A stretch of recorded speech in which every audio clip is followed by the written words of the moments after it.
ರಾಯ್ ಅವರ ಆತ್ಮಹತ್ಯೆ ಪ್ರಕರಣ ಏನಿದೆ ಅದಕ್ಕೆ ಈಗ ರಾಜಕೀಯ ಟ್ವಿಸ್ಟ್ ಸಿಗ್ತಾ ಇದೆ. ಬಿಜೆಪಿ ವಿರುದ್ಧ ಪ್ರದೀಪ್ ಈಶ್ವರ್ ಸ್ಫೋಟಕ ಆರೋಪವನ್ನು ಮಾಡ್ತಾ ಇದ್ದಾರೆ. ಹಾಗಾದ್ರೆ ಏನು ಆರೋಪ ಮಾಡ್ತಾ ಇದ್ದಾರೆ? ರಾಯ್ ಅವರ ಆತ್ಮಹತ್ಯೆಗೂ ಬಿಜೆಪಿಯವರಿಗೂ ಏನು ಸಂಬಂಧ ಇದೆ? ಪ್ರದೀಪ್ ಈಶ್ವರ್ ಯಾಕೆ ಆರೋಪವನ್ನು ಮಾಡ್ತಾ ಇದ್ದಾರೆ? ರಾಜಕೀಯವಾಗಿ ಕೂಡ ಇದು ಬಳಕೆ ಆಗ್ತಾ ಇದೆ ಈ ಒಂದು ವಿಚಾರ.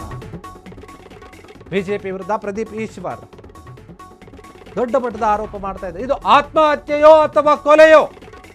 ಸಿಸಿಟಿವಿ ಇಲ್ಲದ ಜಾಗದಲ್ಲಿ ನಡೆದಿದ್ದೇನು? ಹಾಗಾದ್ರೆ ಶಾಕಿಂಗ್ ಪ್ರಶ್ನೆಗಳನ್ನ ಮುಂದಿಟ್ಟಿದ್ದಾರೆ ಕಾಂಗ್ರೆಸ್ ಶಾಸಕ. ಈಗ ಎಲೆಕ್ಷನ್ ಫಂಡ್ ಹಣ ಕೊಡದಿದ್ದಕ್ಕೆ ರಾಯ್ ಟಾರ್ಗೆಟ್ ಆದ್ರ? ಈ ರೀತಿ ಪ್ರಶ್ನೆ ಕೂಡ ಇದೆ. 106 ಕೋಟಿ ಕೇಳಿದ್ರ ಬಿಜೆಪಿ ನಾಯಕರು, ಅದು ಕೊಡ್ಲಿಲ್ಲ, ಅದಕ್ಕೆ ಟಾರ್ಗೆಟ್ ಮಾಡಿದ್ರ? ಈ ಒಂದು ಪ್ರಶ್ನೆಯನ್ನು ಕೇಳ್ತಾ ಇದ್ದಾರೆ. ಬಿಜೆಪಿ ನಾಯಕರ ಮೌನಕ್ಕೆ ಪ್ರದೀಪ್ ಈಶ್ವರ್ ಪ್ರಶ್ನೆ ಮಾಡ್ತಾ ಇದ್ದಾರೆ. ಯಾಕೆ ಸುಮ್ಮನೆ ಇದ್ದೀರಿ ನೀವು ಅಂತ, ಏನಾದರೂ ಉತ್ತರ ಕೊಡಿ ಅಂತ. ಪ್ರತಾಪ್ ಸಿಂಹ, ಅಶೋಕ್ ಈಗ ಯಾಕೆ ಬಾಯಿ ಬಿಡ್ತಾ ಇದ್ರು? ದೊಡ್ಡ ದೊಡ್ಡ ಮಾತುಗಳನ್ನು ಆಡ್ತಾ ಇದ್ರು. ಸಿಜೆ ರಾಯ್ ಕೇಸ್ ಈಗ SIT ತನಿಖೆಗೆ ಆಗ್ರಹಿಸ್ತಿದ್ರು. ಈಗಾಗಲೇ SIT ಕೊಟ್ಟಿದ್ದಾರೆ. IT ಅಸ್ತ್ರವನ್ನು ಬಳಸಿ ಉದ್ಯಮಿಗಳಿಗೆ ಮಾನಸಿಕ ಹಿಂಸೆಯನ್ನು ನೀಡಲಾಗ್ತಾ ಇತ್ತ ಬಿಜೆಪಿ ನಾಯಕರಿಂದ? ಕಾನ್ಫಿಡೆಂಟ್ ಗ್ರೂಪ್ ಅಧ್ಯಕ್ಷರ ಸಾವಿನ ಹಿಂದೆ ಅಡಗಿದ್ಯಾ ಕರಾಳವಾದಂತಹ ಸತ್ಯಗಳು? ಉದ್ಯಮಿ ಬೆಳೆಯೋದು ಬಿಜೆಪಿಗೆ ಇಷ್ಟವಿಲ್ವಾ?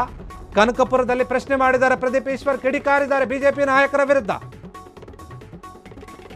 ರಾಯ್ ಅವರ ಆತ್ಮಹತ್ಯೆ ಪ್ರಕರಣಕ್ಕೆ ಈಗ ರಾಜಕೀಯ ಟ್ವಿಸ್ಟ್ ಪಡೆದುಕೊಳ್ತಾ ಇದೆ. ರಾಜಕೀಯವಾಗಿ ಕೆಲವೊಂದು ಪ್ರಶ್ನೆಗಳನ್ನು ಮಾಡಿದ್ದಾರೆ ಪ್ರದೀಪ್ ಈಶ್ವರ್. ಬಿಜೆಪಿ ನಾಯಕರು ಈಗ ಯಾಕೆ ಮಾತನಾಡ್ತಾ ಇಲ್ಲ, ಯಾಕೆ ಬಾಯಿ ಬಿಡ್ತಾ ಇಲ್ಲ? CCTV ಇಲ್ಲದಂತಹ ಜಾಗದಲ್ಲಿ ಅವರು ಯಾಕೆ ಆತ್ಮಹತ್ಯೆಯನ್ನು ಮಾಡಿಕೊಂಡ್ರು? ಇದು ಸಾಕಷ್ಟು ಅನುಮಾನಗಳನ್ನು ಹುಟ್ಟಾಕಿದೆ. ಇದು ಆತ್ಮಹತ್ಯೆನ ಅಥವಾ ಕೊಲೆನ?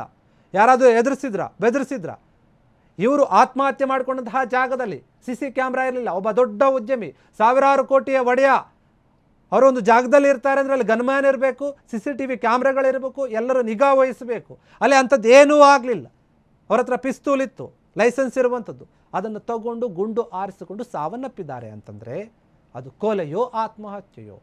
ಗುಂಡು ಅವರೇ ಆರಿಸಿಕೊಂಡಿದ್ದರೂ ಕೂಡ ಮಾನಸಿಕವಾಗಿ ಯಾರಾದರೂ ಹಿಂಸೆ ಕೊಟ್ಟಿರ್ಬೋದು, ಯಾರಾದರೂ ಬ್ಲಾಕ್ ಮೇಲ್ ಮಾಡಿರ್ಬೋದು, ಎದುರಿಸಿರ್ಬೋದು, ಬೆದರಿಸಿರ್ಬೋದು. ಈ ರೀತಿಯಾಗಿ ಕೂಡ ಇರುತ್ತೆ. ಅದು ಕೂಡ ಒಂದು ರೀತಿಯಲ್ಲಿ ಕೊಲೆ ಅಂತ ಆಗಿಬಿಡುತ್ತೆ.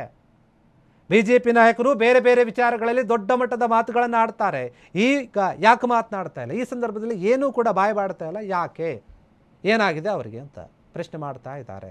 ಮುಖ್ಯವಾಗಿ ಪ್ರತಾಪ್ ಸಿಂಹ ಆರ್ ಅಶೋಕ್ ಅವರಿಗೆ ಪ್ರಶ್ನೆ ಮಾಡ್ತಾ ಇದ್ದಾರೆ. ಯಾಕೆ ಸುಮ್ಮನೆ ಇದ್ದೀರಿ ನೀವು? ಮಾತನಾಡಿ. ಈ ಕೇಸನ್ನು SITಗೆ ಹೋಗಿಸ್ಬೇಕು ಅಥವಾ ಉನ್ನತ ಮಟ್ಟದ ತನಿಖೆ ಆಗಬೇಕು ಈ ವಿಚಾರದಲ್ಲಿ ಅಂತ ಚಿಕ್ಕಬಳ್ಳಾಪುರ ಶಾಸಕ ಪ್ರದೀಪ್ ಈಶ್ವರ್ ಪ್ರಶ್ನೆಗಳನ್ನು ಕೇಳಿರುವಂಥದ್ದು ಬಿಜೆಪಿ ನಾಯಕರಿಗೆ. ಎಲ್ಲೋ ಒಂದು ಕಡೆ ಉದ್ಯಮಿಗಳು ಬೆಳೆಯೋದು ಬಿಜೆಪಿಗರಿಗೆ ಇಷ್ಟ ಇಲ್ಲ ಅಂತ ಅನಿಸುತ್ತೆ. ಎಲೆಕ್ಷನ್ಗೆ ಫಂಡ್ ಕೊಟ್ಟಿಲ್ಲ ಅನಿಸುತ್ತೆ. ಕೇಳಿರ್ತಾರೆ, ಅವ್ರು ಕೊಟ್ಟಿರಲ್ಲ, ಅದಕ್ಕೆ ಇವ್ರನ್ನ ಟಾರ್ಗೆಟ್ ಮಾಡ್ತಾ ಇದ್ದಾರೆ. IT ಅಸ್ತ್ರವನ್ನು ಬಳಸಿ ಪದೇ ಪದೇ ಅವರಿಗೆ ಕಿರುಕುಳ ಕೊಡುವಂತಹ ಕೆಲಸ ಆಗ್ತಾ ಇದೆ. ಅದಕ್ಕೋಸ್ಕರ ರಾಯ್ ಅವರು ಆತ್ಮಹತ್ಯೆ ಮಾಡಿಕೊಂಡಿದ್ದಾರೆ. ಈ ವಿಚಾರವಾಗಿ ನಮಗೆ ಅನುಮಾನ ಇದೆ. ಇದ್ರ ಬಗ್ಗೆ ತನಿಖೆ ಆಗಬೇಕು, ವಿಶೇಷ ತಂಡವನ್ನು ರಚಿಸಿ ತನಿಖೆ ಮಾಡಿ ಅಂತ ಹೇಳಿ ಆಗ್ರಹ ಮಾಡಿದ್ದಾರೆ.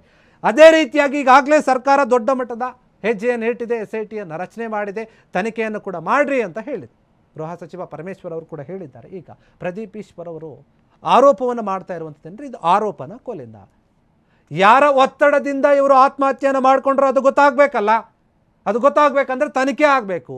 ಅದು ನಾರ್ಮಲ್ ಆಗಿ ಪೊಲೀಸ್ ಸ್ಟೇಷನಲ್ಲಿರುವಂತಹ ಪೊಲೀಸರು ತನಿಖೆ ಮಾಡಿದ್ರೆ ಗೊತ್ತಾಗುವಂತಹ ವಿಚಾರ ಅಲ್ಲ. ಇದು ದೊಡ್ಡ ಮಟ್ಟದ ವಿಚಾರ ಆಗಿರೋದ್ರಿಂದ SIT ತನಿಖೆ ಆಗಬೇಕು ಅಂತ ಹೇಳ್ತಾ ಇದ್ರು. ಅದೇ ರೀತಿಯಾಗಿ ಆಗಿದೆ. ಈಗ ಬಿಜೆಪಿ ನಾಯಕರಿಗೆ ಉದ್ಯಮಿಗಳು ಬೆಳೆಯೋದು, ಸಂಪಾದನೆ ಮಾಡೋದು, ದುಡ್ಡನ್ನು ಮಾಡೋದು ಅವ್ರಿಗೆ ಇಷ್ಟ ಇಲ್ಲ. ಯಾಕಂದರೆ ಅವ್ರಿಗೆ ಎಲೆಕ್ಷನ್ಗೆ ಫಂಡ್ ಕೊಡಬೇಕು, ಅವ್ರು ಕೇಳಿದಾಗ ದುಡ್ಡು ಕೊಡಬೇಕು. ಇಲ್ಲ ಅಂದರೆ ಈ ರೀತಿಯಾಗಿ ಟಾರ್ಗೆಟ್ ಮಾಡ್ತಾರೆ. IT ದಾಳಿ, ED ದಾಳಿ, GST ಈ ರೀತಿಯಾದೆಲ್ಲವನ್ನು ಕೂಡ ಬಳಸ್ಕೊಂಡು ಉದ್ಯಮಿಗಳನ್ನು ಟಾರ್ಗೆಟ್ ಮಾಡ್ತಾ ಇದ್ದಾರೆ. ದೇಶದಲ್ಲಿ ಹೆಸರಾಂತ ಕಂಪನಿ ಆಗಿದ್ದಂಥ ಕಾನ್ಫಿಡೆಂಟ್ ಗ್ರೂಪ್ ಏನಿದೆ ಅದರ ಅಧ್ಯಕ್ಷರು ಇವರು. ದೊಡ್ಡ ಮಟ್ಟದಲ್ಲಿ ಬೆಳೆದು ನಿಂತಿದ್ರು. ಅದನ್ನು ಸಹಿಸೋಕ್ಕಾಗಲಿಲ್ಲ ಬಿಜೆಪಿಯವರು. ಅದಕ್ಕೆ ಈ ರೀತಿಯಾಗಿ ಕಿರುಕುಳ ಕೊಟ್ಟಿದ್ದಾರೆ, ಅದರಿಂದಾನೇ ಅವರು ಸಾವನ್ನಪ್ಪಿದ್ದಾರೆ ಅಂತ ಗಂಭೀರ ಆರೋಪವನ್ನು ಮಾಡ್ತಾ ಇದ್ದಾರೆ. ಇದು ರಾಜಕೀಯ ಟ್ವಿಸ್ಟನ್ನು ಪಡೆದುಕೊಳ್ತಾ ಇದೆ, ರಾಜಕೀಯದ ಒಂದು ಟೀಕೆಗಳಿಗೆ ಕಾರಣವಾಗ್ತಾ ಇದೆ.